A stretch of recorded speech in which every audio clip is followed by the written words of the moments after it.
বৃষ্টিতে ভেজা আউটফিল্ডের কারণে এক সেশন পর শুরু হয়েছে পাকিস্তান ও বাংলাদেশের মধ্যকার রাওয়ালপিন্ডি টেস্ট।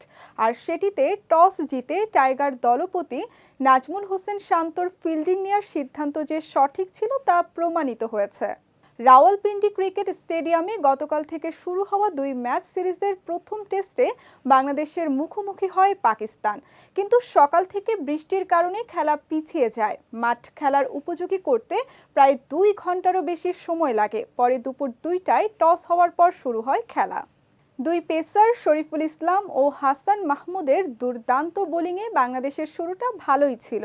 এদিন দুজনেই তাদের প্রথম স্পেলে উইকেট নিয়ে বাংলাদেশকে দুর্দান্ত সূচনা এনে দিয়েছেন।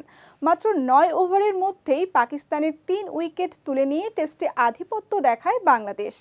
ভেজা উইকেটে পেসারদের জন্য বাড়তি সুবিধা ছিল, যা ভালোভাবেই কাজে লাগিয়েছেন বাংলাদেশি বোলাররা। নতুন বলে শরীফুলের সুইং এবং হাসান মাহমুদের সঠিক লাইন ও লেংথ পাকিস্তানি ব্যাটারদের চাপে ফেলে।